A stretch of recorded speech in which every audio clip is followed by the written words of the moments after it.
who's come here today. I'm here as a Brummy. I'm here as a Muslim today. When we have gathered in many protests, in many rallies in this very place, whether it's against the cuts or to stand in solidarity with the disabled or for women's rights or against policies that are taking place in our government's name in foreign wars, which many of us do not support, I stood as a citizen. Today, I stand as a Muslim to say not in our name.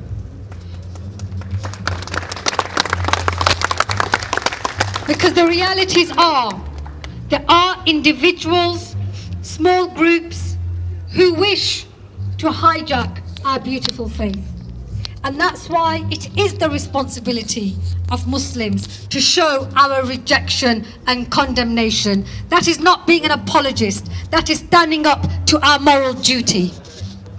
And at the same time, I'm conscious that there are extremists on the other side of the spectrum who love, who embrace, who wait and want atrocities like the terrible tragedy in Westminster so that they too can peddle their message of hate. The EDL within a few days has announced that they want to march in Birmingham in April. They were not saying this before this atrocity. So these two sets of extremists feed on one another. And the shame of it is that ordinary Muslims are constantly drawn in, blamed, vilified, demonized and stereotyped. Because also the reality is this: when Jo Cox MP was murdered by a coward in Yorkshire, by a person born and bred in Yorkshire, another 52-year-old man who happened to be called Thomas Mayer, nobody asked the question, what's wrong with Yorkshire that it's producing terrorists? When a 52-year-old man, born in Tunbridge Wells, brought up in Kent, happened to spend the last few months in Birmingham, commits a terrible, terrible atrocity, murdering 5 people and injuring many, many others, all of a sudden, it's Birmingham's problem. So I'm here to also say to the media, first and foremost, stop bashing Birmingham and stop bashing Muslims. And I say this in all seriousness. We, the community, have come together to do our duty. Each and every person who's standing here behind me on the stage represents not just one mosque, not just one organization. They represent hundreds. These are people who yesterday in the Friday prayers sent a message not to a few hundred people, but to hundreds and thousands of people in a clear way, saying not in our name as Muslims, who held prayers for the victims of that attacker. So I don't want to hear what are the Muslims doing and that they're not doing enough. That becomes an easy distraction. But I do want to ask the politicians who want to seek popularity when these atrocities happened. Well, I want to ask the media who maybe want to get more hits and more sales of papers when they label Birmingham the jihadist capital. What are you doing to stop extremism? And I would go as far as this, and I say this in a measured way, and I say this in all sincerity.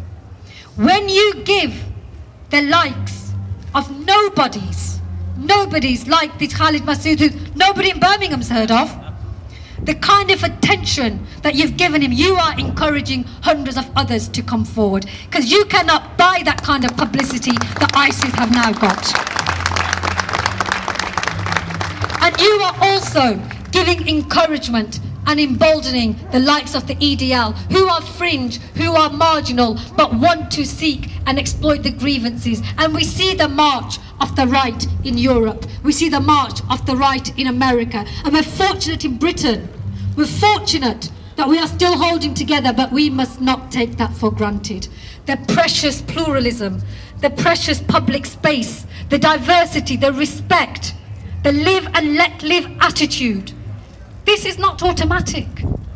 This has been hard won by decades of people who've come before us, who built great cities like Birmingham and London and Manchester, and sacrificed and stood against the extremists of their time, who fought in the Second World War against the Nazis, so that we could have the freedom to stand here today as we are doing in this city centre. So don't let your greed for your profits and your need for attention distract you from the very serious priorities we have today. You may not remember the name of Zaki Davis. Who has heard of Zaki Davis here? Right? Who's heard the name Lee Rigby here? All of us, right?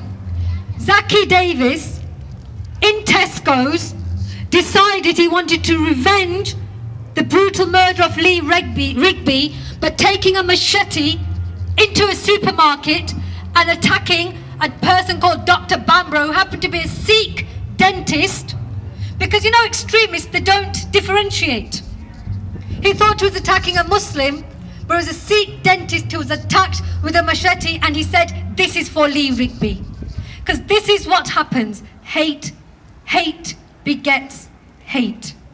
And when Thomas More killed Joe Cox, he said Britain first. But he did not speak for Britain. Did he speak for Britain? No. But did we have to have all the churches to say not in our name? Did we have to have all of Yorkshire coming out to say not in our name? We understood that it is not in their name. But we also recognise as Muslims that because that is the fear now, that is the insecurity that people are being made to feel. While some people have agendas, there are many ordinary people who may not know a Muslim in their life, who may not have a Muslim friend or neighbour or colleague, and when they see these things on TV, when they read about things in the paper, they feel a genuine fear and apprehension.